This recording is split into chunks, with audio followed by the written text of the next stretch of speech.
Hello, hello, hello, ladies and gentlemen. It is I, Miss Atlanta from Ms.Atlanta Thick Dream.com, also known as the Love Goddess here. Look, Yvette Dream Johnson, Miss Atlanta here on a sensual, sexy Saturday. Hello, hello, darlings. I am here again with another story time and also with some tips.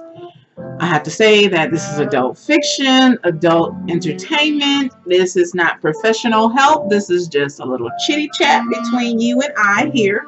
All right. And I advise you to go see your therapist, your medical professional. Anything that I say, this is my disclaimer. Okay. I'm your girlfriend, your virtual sister, auntie, friend here. And I don't hold a doctorate of anything for now. Right? So let me get into discussing my week. I am a mompreneur and also I am a homeschool parent now in 2020. 2020. Yeah, 2020. Oh my God, I don't want to stay in 2020. No, bring me back to 2021. And speaking of 2020, we moved here in 2020 and we're celebrating our 1 year landing at this new residence, this new foxhole. 1 year today. Feels good to be home, ladies and gentlemen. Feels good to be in your own shit. It feels good, no matter if it's a house, it's a condo, it's an apartment. It feels good to be in your own after you had to start all over and do it a different way. You know what I mean? Whew. So I am not a parent who commutes their children back and forth like I was, but I had to commute this past week my daughter because homeschool finals began. And I had to utilize a car service rideshare provider. I had some experience, but I did meet some phenomenal superheroes that are out here doing their thing with these apps and stuff. But I didn't get too stressed because I had prepared myself the week prior with the money that I was going to have to invest in our transportation and the time that I had to take away from whatever else I had going on to get my daughter back and forth. And I'm not done. I have one more child that has finals on Monday, but it's not a whole 4 days like with the youngest. Whew, that's what I was doing most part of my week. And prior to that, I found out that a homie, I would say he's somewhat of a lover, light lover, a friend of mine had transitioned not this year, but last year. Because I had so many things going on and the pandemic had heightened and we were transitioning into this space and I was going through things. I didn't even know he had passed. And I think his brother or his family kept it very private. I can't say a bad thing about my friend. I can say he was someone of the same zodiac sign as me. He understood me. I understood him. He was a cool dude. And we had a friendship. I know we did up until the day that he died. Just things kind of everybody, he has this thing, his career going on. I have mommy and all that stuff going on. We would talk when we could. But we did. He's helped me out with certain videos, my live streams, and it's just weird, going back to that footage. He's not in the camera. I have maybe one live stream that he was on with me on Ustream, and I don't even think Ustream is an active website anymore. So I gotta go see if I can find the footage of him and I interacting. He was helping me on a Tantric 101 stream. We were talking about doing Tantra and the importance of knowing the person that you're doing it with.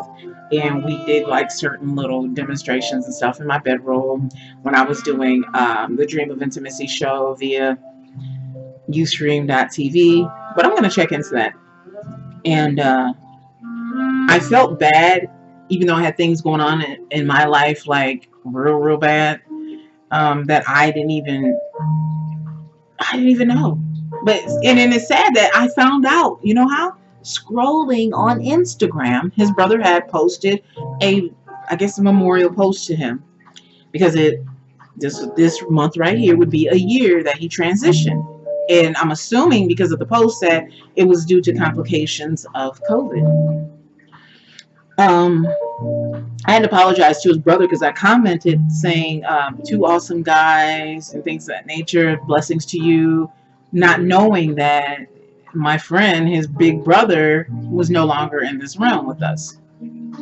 I cried, I mourned him, I was angry because there are people who are not so smart, not so actively involved in the community and doing positive things in the world, and they're still farting around, dusting around here, just being nothing, you know, big ball of 250 pounds plus of nothing. But my friend who was doing awesome and phenomenal things is still here. Like, what kind of shit is that? What kind of shit is that? I still like scratch my I'm moving on.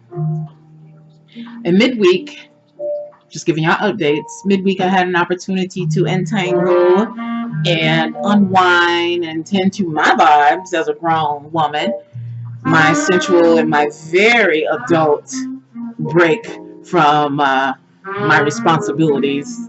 A little pause I took place and I loved it. And I'm gonna tell y'all something, being honest, I need more days like that. Like more days like that. You would think the way I vibrate so high and how I show up in the world that I have a lot of those little yummy moments in adult time, you know, extra sexy times and things like that. You would think that, but total opposite, love. Total opposite. Yeah, so anyway, we gonna work on that. We're still working on that. You know that, right? We're working on that because it's here. It's here. I already feel it. Like the love is in the air, the commitment's in the air, the consistency is all in the air. Like I it's like oozing out of my pores. You know what I'm saying? So it gotta match up to me at some point. You know, I believe that wholeheartedly. I really do. Like it's in my bosom. I can't let that shit go. So I want to get into the topic of dating during your 40s and post-divorce. Now, I'm going to say something real clear, okay? Everybody is not where you are. They're not where I am at. Mentally, you know, home life, financially, family, whatever. They're not at the same point as you. They're not in the same point or phase of life that you and I are at, right? So when you're going back into the realm of dating and mingling as an adult who's either been married or you've matured and you know exactly what the fuck you want out of a mate, yeah, your standards will change, your taste will change a lot, and your patience sometimes will grow thin. Baby girl, can you turn that down? We gotta turn that down because it's like the jazz is trying to out talk me. And here's the thing, a lot of adults who get out here and say that, hey, I'm ready to get back at it again, I'm ready. They have not healed past their divorce. They haven't healed past any other like traumas that they've dealt with from maybe childhood or being abused, whatever the case may be. Some of them are not really and truly doing the work. I'm here to tell you because I'm doing it. I am doing the work. You have to do the work before you can actually say, okay, I'm ready. I'm ready. I'm ready. I'm ready to get back into the dating scene. Like, for real. You have to do the work. That's number one, okay? From the Love Goddess. Being real. And it also, I want to say that once you make the decision to realize that everybody's not on the same page as you, phase as you, whatever, you got to stay lighthearted. I mean, not so serious, because I've came across men and some women, they are so serious to the point where how can you even enjoy this thing called life, period? And you don't laugh? You don't find humor in that? Why are you taking this so seriously? For real. Humor is so healing as well. So I would say be a little bit lighthearted. Know that everything is not going to be perfect going back into the dating realm, period. And honestly, y'all, I didn't really date that much as an adult because I went from high school to getting nuptials and then having these babies, or had my first kid, then I had my nuptials. I didn't have an opportunity to like mix and mingle with men like that are mature, males. No, I was dealing with older men at some point in high school, but I didn't get an opportunity to get that dating experience, like most people do. So being married, because I was in an alternative lifestyle, and I still am a little bit unique when it comes to my dating.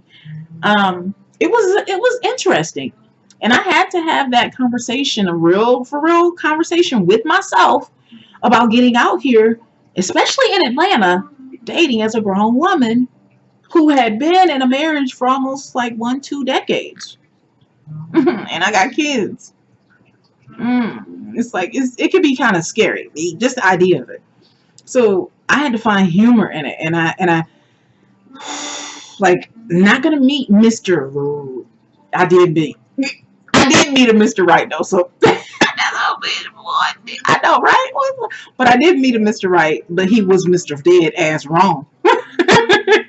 Wrong time, wrong state, wrong fucking mindset at the end of the day. But I did meet a Mr. Right. That's so funny. Oh, my ex, by the way. So, but you're not going to meet a man that's going to do you right immediately. Not all of us have that type of, I don't even want to call it luck. It may be meant for us, that means me and yeah, you, to have an experience of dating, to meet someone, for other people to experience you and your energy, how you get down, to experience just everything about you. Not everything, but some things about you that you're willing to share. It may be meant for you to have a journey when it comes to your dating, and then get settled down again. Get it? Date a little bit, doom, doom, doom, doom, doom, meet some clowns, meet some little, characters, and then you got your Mr. Right here, right here. But you got to go through and kiss some frogs for a little bit, just a little bit. It may happen like that. Or you may end up meeting your Mr. Right, all the time, every day and night. You may. It depends. And I don't want to call it luck. Again, I don't want to call it luck. So, for me, what's been helpful is ongoing healing, doing the self-work, shadow and light work. That means the trauma, the ugly, the nasty, all that. Doing that inner work. I'm just saying. And I got to be open.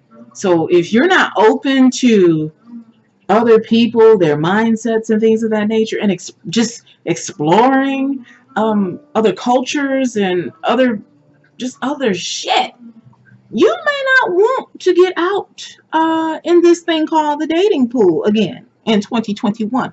Okay, Mr. Over or Mrs. Over 40. Okay, you may not want to, because it can get kind of hairy. It can. I try to stay open just because everybody I've learned out here is there's nobody. I'm only me. There's nobody. There's no other me out here. Might come close, but there's no me. So I'm not going to meet someone just like me. And why would I want to? And then we get together, and then guess what? We're boring.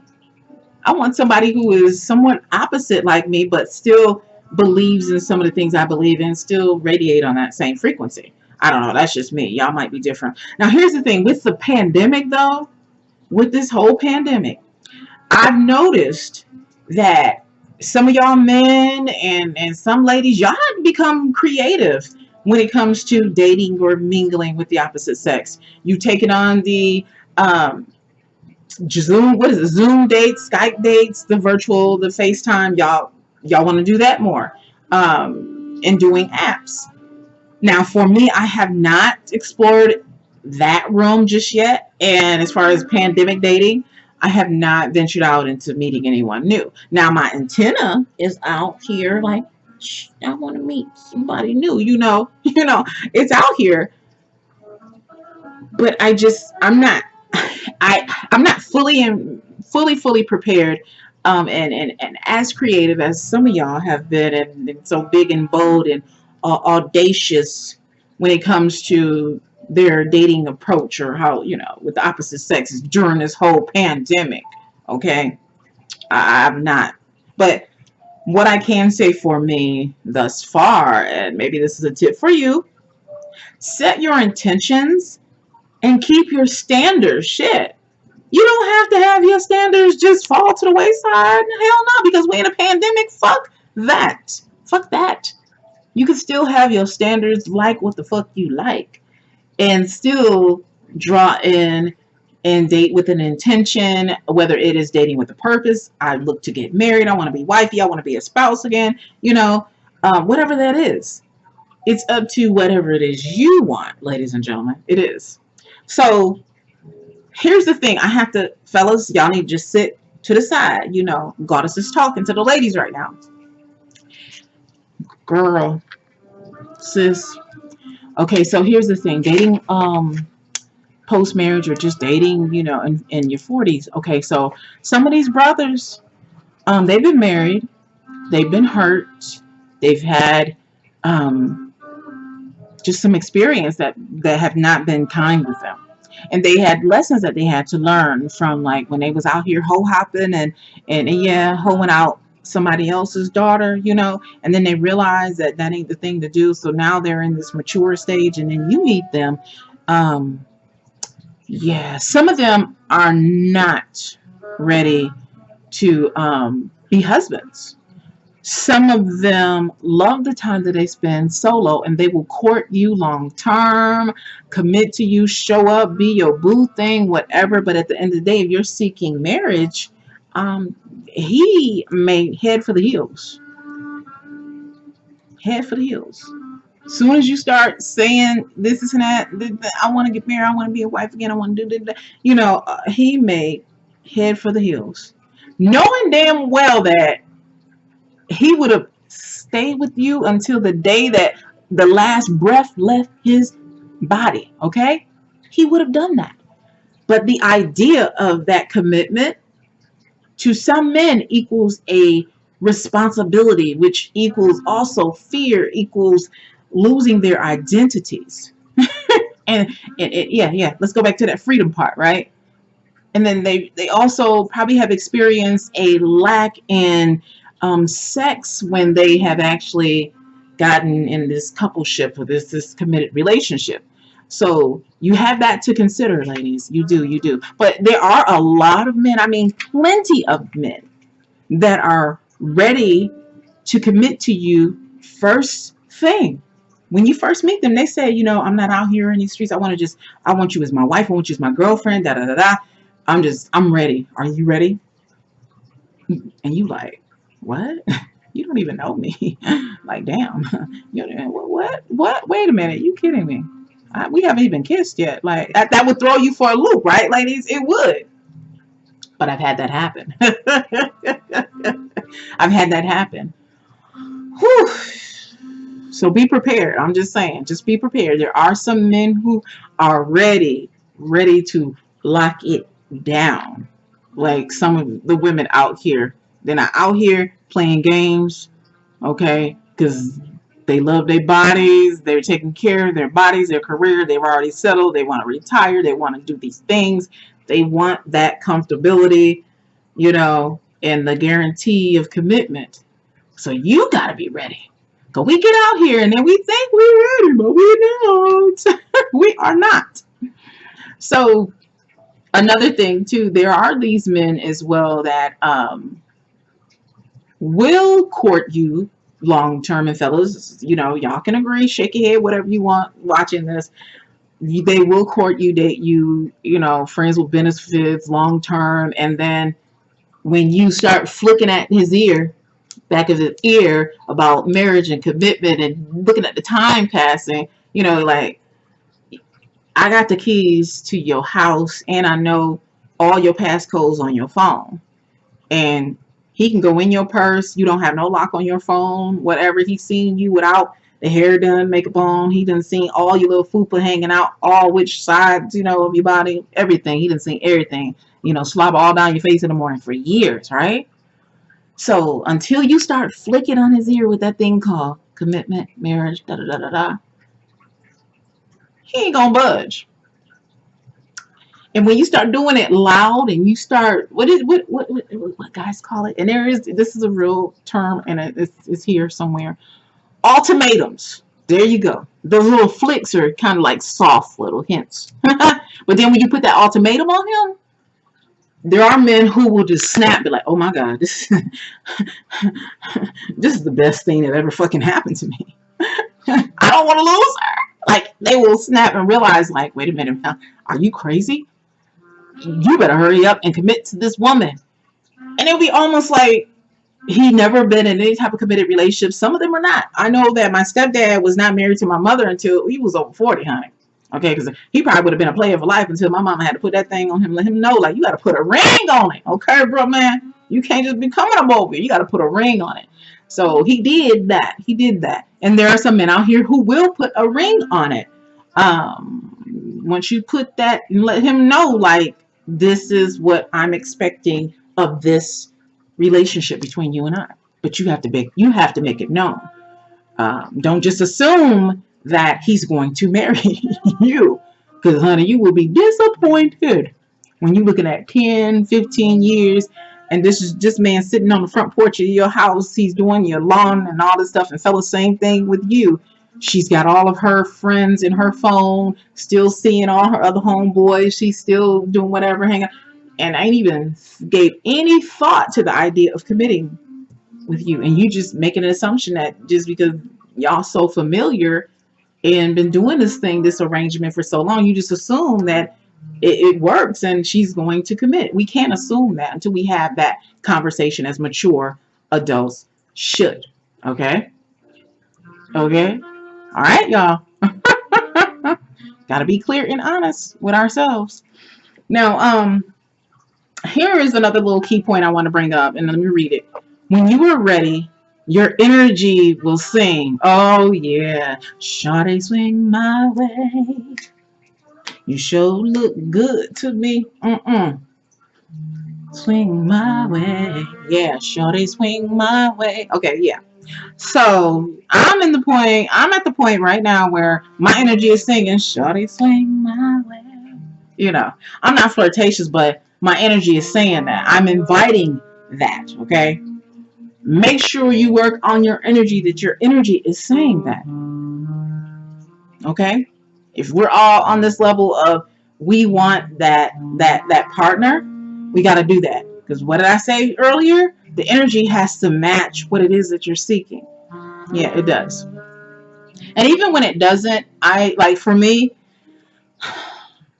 a lover of mine would have to hear me say some things about what it is that I see myself in as far as my dating and my relating, my mating as well. A lover would have to hear me say it, because other than that, a brother will get comfortable because of all this yumminess. This is easy to get comfortable in, honey. Look like a new pair of house shoes and a nice robe. Oh, yes, it is. Okay, very, very hospitable is my energy. My energy, very comfy. It's a place where you find happiness and a whole lot of love. So they will be comfortable.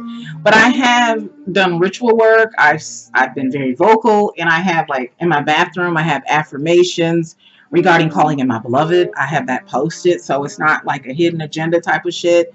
I'm very vocal on that stuff. You know, I got these, you know, even though this is not an engagement ring, but I wear a ring, and I used to wear one here, but I was like, you know what? Don't do that no more. But it was feeling kind of naked on this finger, but I was like, you know, don't put a ring on this finger. Just don't do that. Because, you know, men are visual. Men pay attention to every fucking thing. So also too, and I'm going into the tips of dating, right? These are some of my own that I like. Y'all might think they're weird, but not me. One thing that I know that is helpful for me is the energy, because I am big on energy. I'm more of a sapiosexual being, I can say, when it comes to my dating right now.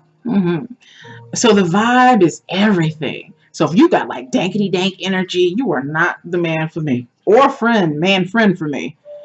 Lady friend for that matter. Oof. I like the energy So you might want to work on that tactic as far as dating over 40 and how to pick up on, is this person energetically a match with me? You know, trust yourself for one. If you can't trust yourself in the mates that you select, oh, something wrong. We got to go back to the drawing board. And you don't need to be out here mingling and mixing with nobody until you get to know yourself. All right. One thing also that is more scientific when it comes to dating that I enjoy is pheromones. The pheromones is the thing that really turns you on. And I'm going to tell you a little story real quick. So my driver this week was quite young. Now, I'm not a cougar, and I'm not, probably never will be one, okay? He was young, and I couldn't see his face, but I saw his, you know, status on the app, his profile on the app. And his cologne and his natural man scent, that shit drove me crazy. And Lord knows, my little, you know, Sheila, I'm like, girl, stop. Cut you down there. Stop it. We got somewhere to go. Come on now. So my she was acting up based on his pheromones. But you got to be careful. Now, if you want to act on that reaction, you know, those pheromones that you pick up, I say it's an adventure. Explore it, you know. And there is also this thing called pheromone dating. I don't know if Atlanta has it, but some areas do have it. I don't know if they have it any longer due to COVID. But look into pheromone type of dating, and it's where they get a shirt that is one that you wear, and you wear it for like 24 hours or so. And then you zip it up, put it in a plastic bag. I think you put it in the freezer, and then when you go to the event, you bring this bag with you. And it's filled with your scent, your pheromone, right? And you just label it with your number that everybody's given that is attending this event. So you get to choose based on this person's pheromones who you want to meet. And it's almost like speed dating too. And I always wanted to host these type of events. I know, right? It just sounds so, it's scientific, but it's also, ooh, yummy, you know, yummy. I want to do that. Pheromone dating or matchmaking. Ooh, I want to do that. Just to see what scents, you know, that I like as a human being, as a yummy machine that we are. I like the science part of dating. I don't know about y'all. That's just me. Yeah, but look into the pheromone type of dating. If you want to do something different and have a unique experience, I encourage you to do that. Why not? It's harmful. All right, and then another one. Oh, Lord knows. What is this I wrote? Oh, God. Okay. I talked about energy, intention setting, and vibe-based seeking. Yes, I talked about that too. Also, I am a universal lover. When I say universal lover, I used to say I'm polyamorous, but I kind of got away from that. Universal meaning I can be a monogamous, you know, one-on-one, or I can be one and da-da-da-da-da here and there every now and then. Get it? Like, I'm very unique when it comes to how I mix and mingle and get down. That might not be for everyone. It may not be, but this is where I'm at right now. My end goal is to be wife, to be coupled again, right? This is my end goal. And I don't know, something's going on with my computer video thing, but we're going to work through it, y'all. We're going to work through it. So the end goal for me would be wifey, but I'm not going to rob myself of having a human experience and forming some great connections with individuals, that masculine energy. But I had to come to the realization this is how I want to date. It may not be for you. Can I say that again? It may not be for you to be polyamorous or to have an alternative way of dating. Yeah, and another thing too. Some people get out here and they think they're ready to date after 40, and they're not, because they want to be monogamous in their minds, but they're really polyamorous beings. Okay, when you're getting over 40. Remember, I said that early on, but I had to come back to that. Because I'm a free agent right now. Like, I can say anything about sex, dating, my intentions, what I want out of a man. I can say anything about a man, about men, because I'm not committed to anyone but to myself and my dreams. Okay. And then my children, I have obligations and responsibilities as a parent. But to a man, no. And I like that right now. So whether I am dating or seeing, mingling, whatever, with this guy on Wednesday, and then here on Friday, I want to go out, hang out, have some coffee with this person. Okay, cool. Or you're able to call up this person and say, hey, you know what? I have this event. I would love for you to come along with me. And then you end up taking photos with him. And then everybody else that you're friends with, cool with, might be lovers with, they're not in their feelings because they are aware of what their position is in your life. Get it? And there's no ownership. There's no, none of that. Not you're mine and that's mine. No, none of that. I've had mates where they flirt with that. Yeah, that's my ass. That's my pussy. And then guess what? Next week, you don't hear from them. You don't hear from them. And then when you do hear from them, like, hey, lady, how you doing? What's up? Like, really? But you were just saying this was your pussy. This was, I was, just show dick. Like, what? Pay that never no mind, ladies and gentlemen.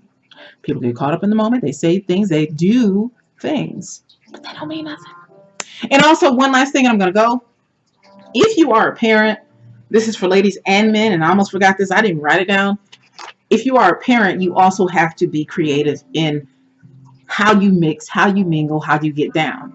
I've evolved into where I am now, where I'm transparent. And it's not a problem.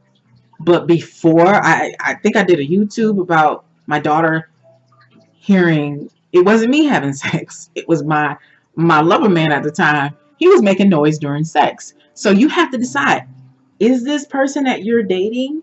Oh my God. And you got kids in the house and some of them are not minors. You have young adults in your house. Are you going to be okay with bringing this person home? Or are you and him going to work out some arrangement where you go to his house, or y'all going to be splitting the bill, or he's paying the whole entire bill for y'all to go, go to the Westin every other week? I don't know. How is that going to work? So you got to think about these things, because I thought about it all.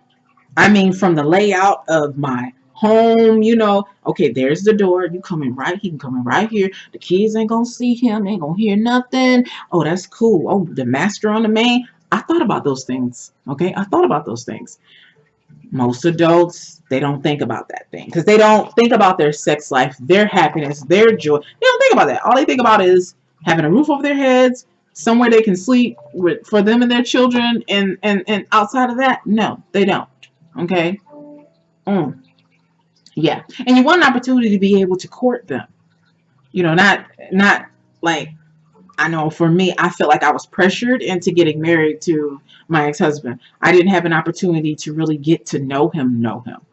I was pressured into marriage. So you can mingle and do whatever, work your thing out the way you do. There's no handbook on that, unless you have some type of religious belief or some type of thing that you want to hold on to and bring that into you going back into the dating realm. Yeah, but I don't have those restrictions on me. I just have my own standards, and I guess I call it a restriction, because I get to suck, fuck, lick, and love on whoever and however I choose to. Okay, without anybody trying to shame or guilt me. And once again, that comes with growth, maturity, and doing the work in here. Okay. So think about that, parents out here. How are you going to be creative when it comes to you going back into the dating scene? And here's another thing. My lover that I shared with you all here that I had, Mr. Nigerian, I never met his kids. I saw his son, saw the daughter like last year, and I was never formally introduced to his son, but his son has seen me over the years since he was like a little kid. Like, our youngest kids are the same age. He never formally introduced me to this child, and this child has seen me on multiple occasions. Get it? I knew my position, and he knew his. However, I was the one who had the conversation with my children. This is my friend so and so. Got it? Da da da da da da da da. Got it? But they weren't willing to do that same love one up or have those same conversations with their children. I think it was rude. I think that it was just not well thought out on his part about his dating life. And I won't do that again. If I introduce a mate to my children, I would expect the same thing. Oh, yeah. Or better yet, if I've never met your children, don't come in here handshaking, like you running for president or some type of political seat up in here shaking hands, trying to act like, no, Big Dick Dexter and shit, even not just to me, but to my family. Don't do that. There's no need to try to stake any claim. Remember I said that? I'm a free agent, a universal lover. There's no need to do that. Even if you are just a family man. Fellas, I'm going to say this. That's a conversation you got to have with the woman with kids. And ladies, we got to have those conversations with our mates, because if we don't, they will overstep certain boundaries that you have. And yeah, there's no need to come in here shaking hands, trying to make a friend and shit, especially if you're not trying to be in a committed relationship with that person. There's no need. For what? For what? No. Y'all can talk about the kids, but there's no need to me. I mean, there's no big need to introduce the kids. I mean, if we're not trying to take this for the long haul, I mean, I don't see a problem with it, but it has to be on both sides. Him meeting your kids, you meeting his or his family. Get it? It can't just be, half-ass, one-sided, all on you type stuff. Because I've had that happen to me. Oh, yeah. Being that I was the one who hosted, meaning you came over here, whatever, but I don't allow every man that I go out to dinner with, every man that I'm attracted to, that I, smile and kiki with, might have some tea or some dessert with, I don't allow him to come to my home. Hell, some of them, I don't even allow them to know my government name. So there's certain ways and levels and things and how I have to tweak at times when I'm out here, when I'm really out with my antenna up, mingling. So anyway, this little chitty chat is over, honey. Over. Ms.Atlanta from Ms.AtlantaThickDream.com, DreamsUniverse.me. The Love Goddess is signing off. You know what it is. Goddess ATL Thick Dream. All right. Right, sure. And on the mini vids. And here we go. I love you. I love you. I love you. I love you all. I love you. Thank you. Thank you for being in my energy and listening for our little chitty chat. And I hope that you all can take some of these little, yummy bits, these morsels, and make them applicable to your dating and your exploration. And your yumminess. Get back at it, girl. All right, fellas. Come on. We got to get back in the ring of love. Said the Love Goddess. All right, y'all. I love y'all. I love you. Mwah. Bye.